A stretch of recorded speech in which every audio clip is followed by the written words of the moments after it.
Hi guys, welcome back to my channel. I'm Dr. Nishant, currently pursuing general medicine.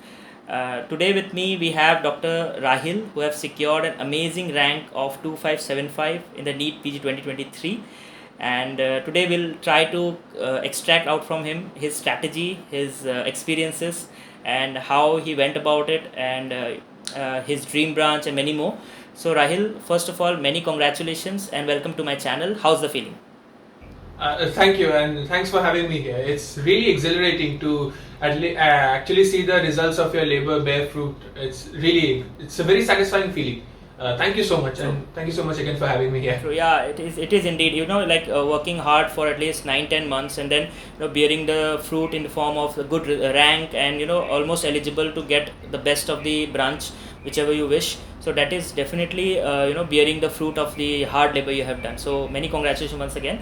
So we'll start right away with what was your go-to source, the primary source of preparation in your NEET PG preparation, and any other sources which you used or supplemented your preparation with?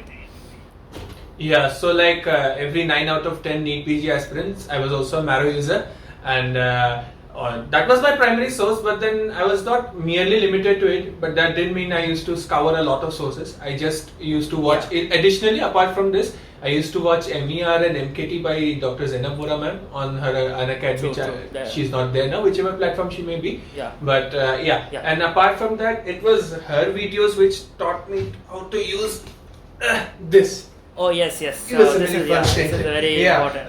It's a very great revision tool, especially for the paraclinical and preclinical subjects. Paraclinical and preclinical, yeah, definitely. Even I used Dr. Zainab Vora's ma'am videos of Midnight Express series and the MKTs and the BTR series which she takes, and they are definitely very useful at the end of the preparation. Like when you just want to fill your minds with those all the facts and everything that she has revised it so well, and so that is very important.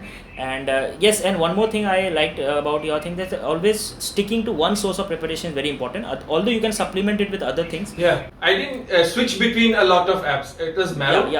Whatever it may be, some people are following some other app, it's fine. As long as you stick to the main source and use some supplemental bit of information from here and there, watch MCQ discussion video, that's fine. But then primary source for the bulk of the preparation should be a single source. It should always be one thing. Absolutely correct.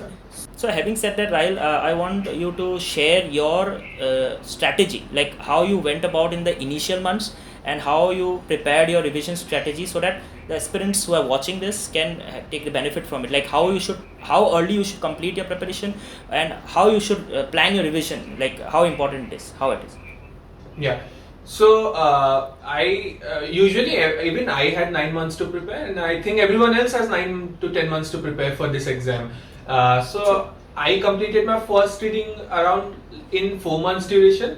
And you can stretch it to a max of 5 months or 6 months maybe, but I would suggest don't go beyond 4 years. Like if you have consistently read standard textbooks throughout your MBBS days, I don't think it will be that much of an issue to complete the entire syllabus within 4 months. Like if you're starting absolutely from scratch, then maybe you might need to read a bit more to gain the basic concepts. But otherwise, I believe for everyone, like 90% of us, like 90%, they will be able to complete it within 4 months. So the key message is 4 to 5 months for the first reading. Try to complete the videos, try to go and whatever the notes and everything, try to go and do it within the 5 months. Then the revision strategy, how you prepared, like what did you integrate, or did you use any other source, or like did you make the 20th notebook, anything like that? Okay. So the first reading was a bit unconventional. I didn't read any subject as a purely subject basis. I used to integrate the pre and para with the clinical subjects. The thing is, like when I started my preparation back in around May 2022, I had no idea whether I was going to give next or NEET PG 23. So, and as far as the notifications I have read at that time, it was supposed to be the pre and paraclinicals were supposed to be integrated into clinical subjects. So I prepared myself accordingly. And since I was consistent throughout my MBBS years, so I knew what to integrate with what. And that is how I prepared. I'll give you a brief example. So if I started with anatomy of the brain and along with the histology and embryology. Then I used to move on to head and neck anatomy. Then I used to go to the CNS and nerve muscle physiology. And then I used to read the pathology and pharmacology and as well as the radiographic images of the head and neck region. And then I used to move to the neurosurgery part, including head trauma, the brain tumors. And then I used to move to neurology from both medicine and peds. And then I used to move into ENT and ophtha because if you go through the syllabus, you'll realize that ophtha is related to neurology to some extent, especially the retinal pathologies are related to the neurology part. So if you read it that way, each subsequent subject you touch will be a revision of the preceding stuff. Like if I read stroke in medicine, it will be a recap of the neuroanatomy part. That helps you retain everything better. It will be a consolidated way of revising it. It will be a revision on the go. Even the first read will be a revision on the go. And I used to follow this pattern while revising. It's just that when I was revising, I compacted the time schedule. Otherwise, this was the pattern I followed all throughout. Okay. So guys, see, that is how important is integration. Like he has done a smart way to study. This is a smart way to study because it's like you going through the anatomy again, then coming back and studying the medicine part of it or surgery part of it later at the time. So I think this is also a good strategy to integrate and study at the same time, so that your the amount of work it comes down to something, and you get to integrate and get hold of the topic much more quickly. And also, Rahil, how frequently you used to solve the MCQs and the grand tests and the Pearl features if you used? So how you used to take that? So I was a Marrow user, so Marrow has this good thing about they give a MCQ, they give a Qbank with every topic. So that way it was easier for me that I used to read a topic from wherever I used to, whatever I was studying. I have to do the Qbank immediately. And the thing is, like, all the questions from a Qbank are not that necessary. Like, let me give you an example, like the radiation physics from radiology part, the nuclear medicine part. Hardly any questions have ever been asked apart from the half-life. So I did those Qbanks, it's fine, but then I never went back and checked it again. Like, I used to do I did the PYQ modules, like all the PYQ modules. I think there are 209 in Marrow. Different apps might have it differently. But the thing is, I did all the PYQs. And then I shortlisted the topics like, okay, this topic is coming very frequently. And I revised those Qbanks only. So even though I solved most of the Qbanks, I never went back and checked them again unless it was not a PYQ topic. So it had to be a PYQ topic for me to check that Qbank again. And the Qbanks I did initially, it was just to see how much I retained from whatever I studied that day. So if I suppose I studied neuroanatomy, I used to go and do the Qbanks. So I say, okay, I've retained this much. I don't need to study this for some time. We'll revise it later.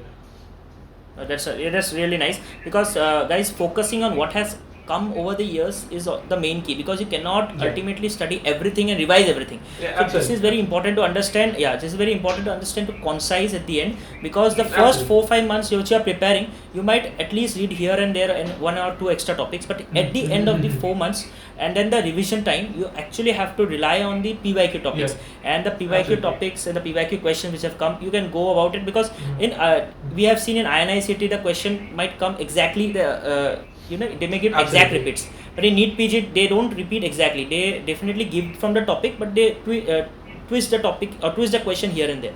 But the topic always remains the same in all over the years. So that is very important. So the PYQs, once I finished the modules, this was actually suggested by you. So what I used to do is do the Marrow has this great feature called custom modules. So I used to go there. Custom module. And the feature, I only used to select PYQs. Like they used to give me random MCQs.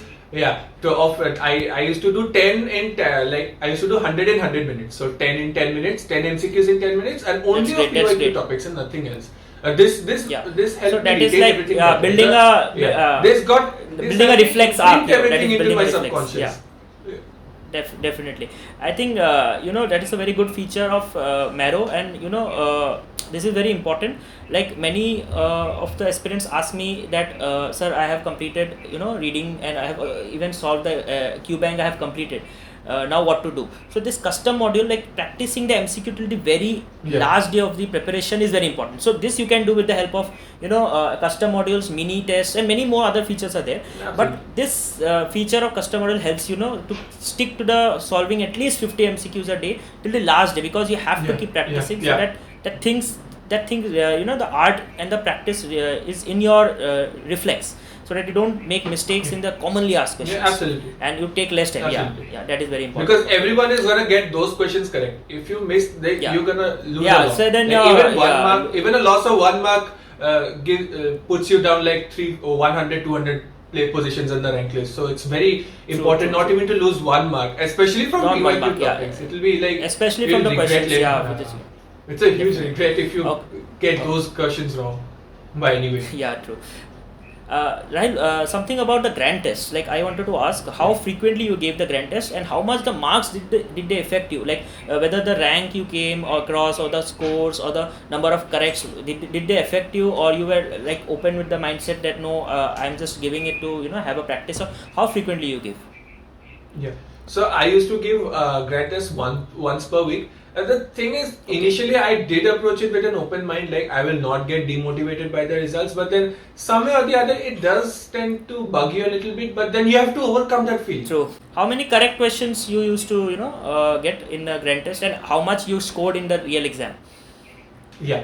So this is very funny actually. I never scored above like 450, 460 in any of the grand tests, but then in the final exam I scored 600 out of 800.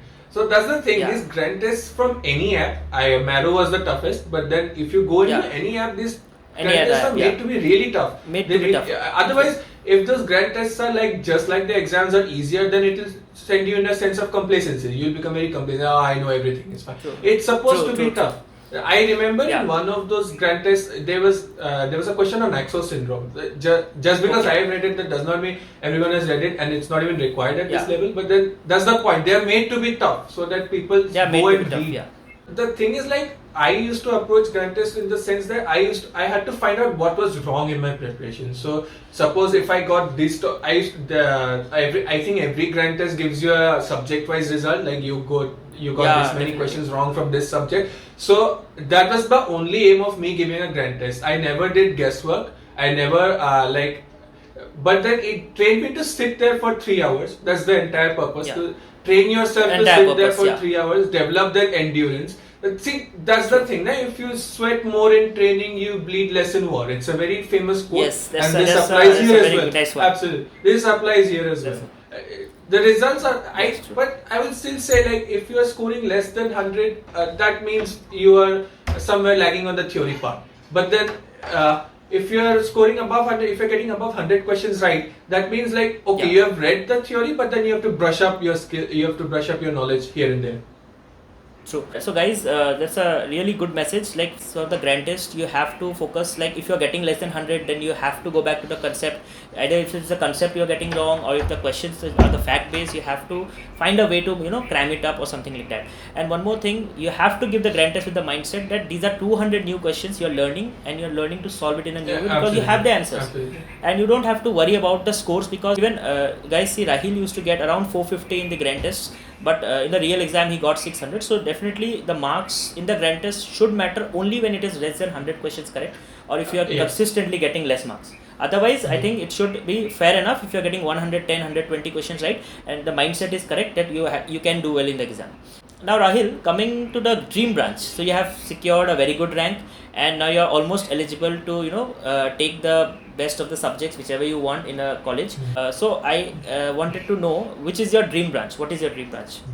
So to not sound too cliche, the thing is that people usually like expect us to take up things like general medicine branches, like general medicine or radiology. The thing is, even I am inclined more towards those branches, to sound not too cliche, but then the thing is that I have more of an analytical bent of mind. It's not that I don't like surgery, it's just the thing that I believe I don't have the perseverance to stick through the residency and post-residency period in general surgery. It requires a lot of perseverance to stick through it. Hats off to everyone who is planning to pursue, or is pursuing, or has completed their general surgery or any other MS like the surgical subjects. So I am more bent towards the analytical subjects like internal medicine or radiology.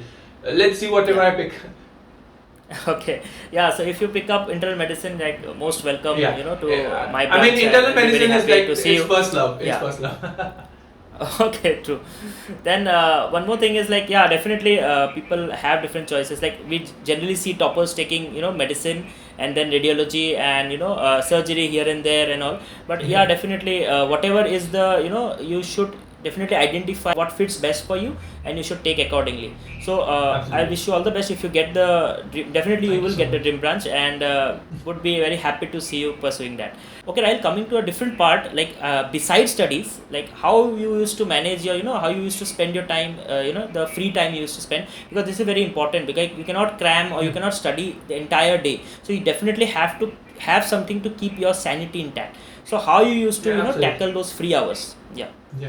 So for like in each hour, I used to study around like 40-45 minutes, and I used to take a 20 to 25 minutes break for every hour. Like in every hour, that was the like usual schedule I used to follow. And the thing is like Cool. in during those 20 minutes, I used to either scroll through my social media profiles handles, or then I used to let me show you this. Yeah. So that's my PS5. I Okay, used to cool. use it sparingly as an escape. That thing has a tendency to Yeah, suck up a lot definitely. of your time. So whatever Yeah. entertainment, So, yeah, yeah. some might be into watching a Netflix show or whatever. But the thing Yeah. is like you have to divide your time accordingly.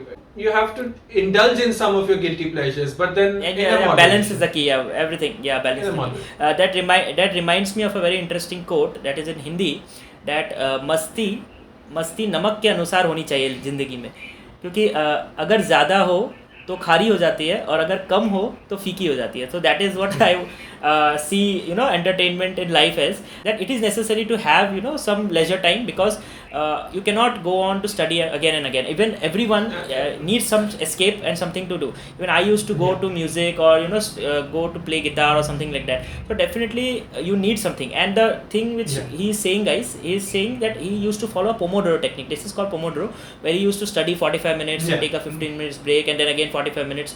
And so this is how you stick to your study schedule and you complete a goal in a day. And this is how you stay consistent, because intensity, like studying 12 Yeah. hours a day and then not studying for 4 Yeah. days, that is like intensity, and that is not desired here, because intensity will not let Absolutely. you crack the exam, right? And consistency is important. It's So more this about is how you can consistency. stay So consistent. yeah. True.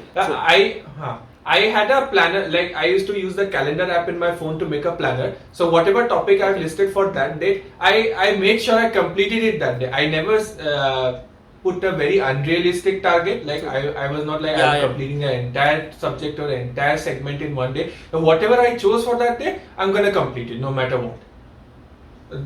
Yes, definitely. So guys, I also used to follow this one thing. I even made a video on it, that you can do one thing. You can make a chart and do what to do versus what I did. You can definitely monitor yourself also what you're doing. And this is very important, what Rahil said, that never over plan your thing. Under plan and over execute. That is the key. Absolutely. When you under plan and over execute, you get, that gives you a sense of progress. But when you over plan it Absolutely. and you cannot execute, that obviously demotivates you. So Yeah. consistency is very important. That is one key. Yeah. Also, Rahil, what about passive learning? Anything you want to say about passive learning? Did you use any video source on YouTube or anything, Yeah. or whether you used to keep a Yeah. time for a passive learning? So this is very important. Many don't follow that. Yeah. I did do passive learning, and I developed a very like a very weird technique that was very suited for my test. The thing is like many people tend to ignore their physical health during this period of NEET preparation. So I have a workout setup at my place that we're gonna show you. I'm gonna show you now. Okay, sure. Yeah. So what I Okay, used cool. to do is whenever I was working out, I used to switch on YouTube in my TV and go to the and play Okay. the MCQ discussion video of any teacher like Zainab Bora ma'am or Nikita Yeah. Nenwani ma'am, and that was my source of passive learning. Like I didn't waste my Yeah. time listening to music during workout. Like there's a better way to learn. Like it's okay, I might not retain everything, but just by listening, some of the other fact might get imprinted. Something into or the, my mind. it might come. It might Yeah. help somewhere. Yeah, it might Yeah. strike somewhere else. Yeah. Yeah. But that is That was like so important. that's so how important. that's how I included it into my schedule. True. Guys, you can increase your productivity or the study hours in the entire day. Like active learning is where you keep your own, give your own effort to read a note and solve MCQs. That you can do at least 11 to 10 to 11 hours. But I think that 2 hours, 2 extra hours, if you want to take out of the day, this is a very good technique to, you can while you are eating or while you are working out or while you are just sometimes you can keep an hour or 1.5 hour for that, and you can follow any source. You can watch. Instead of taking out a separate 2 hours just for passive learning, you can include it in any routine. If you're brushing your teeth, you can even during brushing your teeth you can just switch on a video discussion video and learn from it.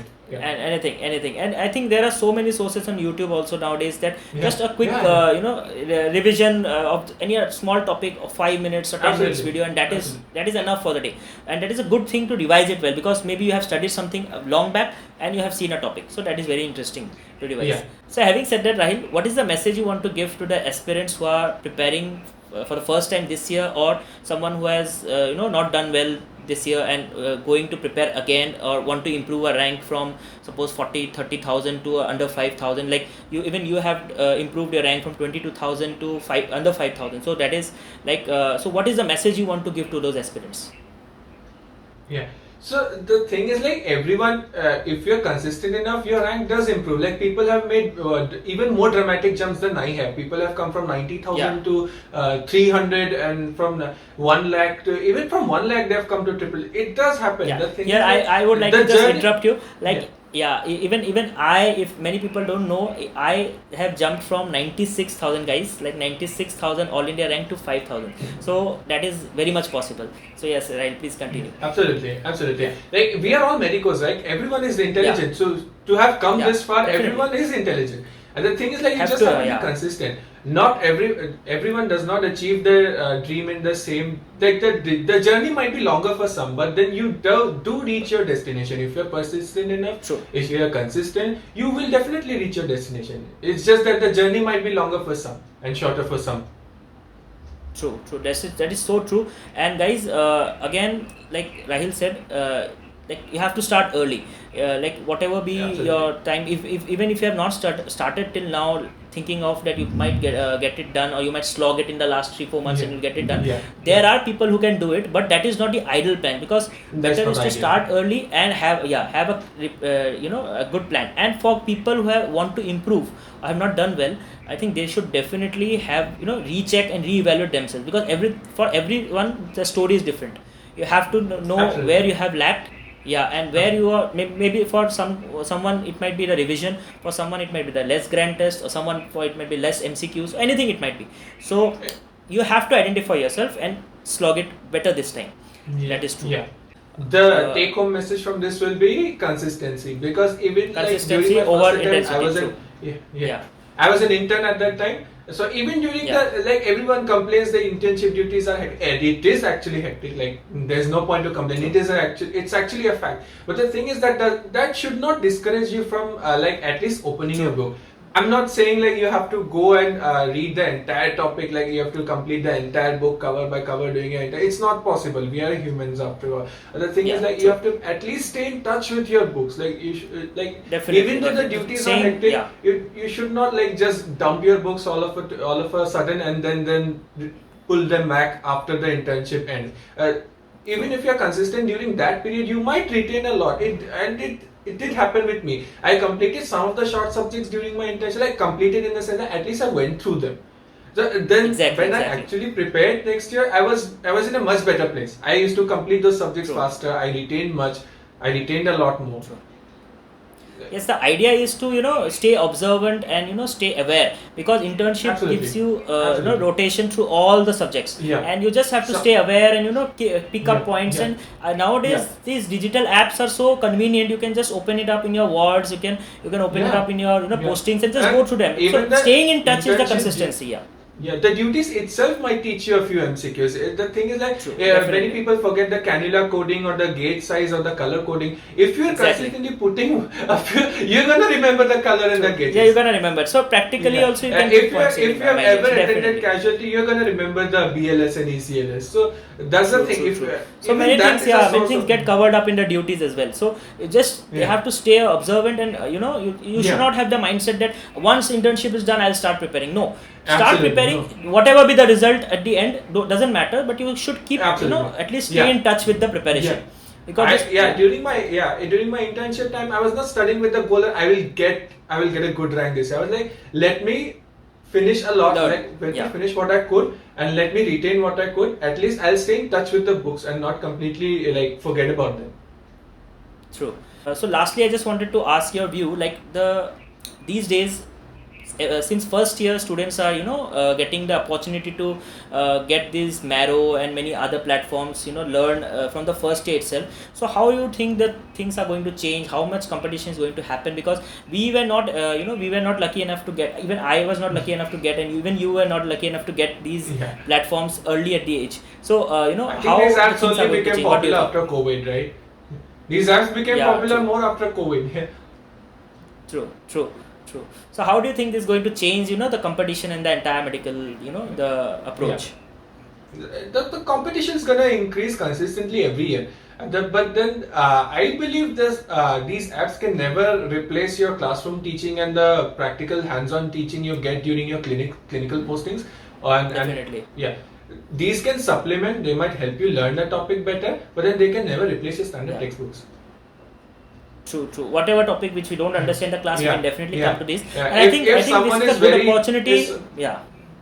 If someone is very insistent on preparing from first year or second year itself, what they can do is like you can read the topic from your standard textbook and solve the MCQs from the app. The app is never a replacement for your regular MBBS. Never a replacement. It's a supplement to what you're doing. So important.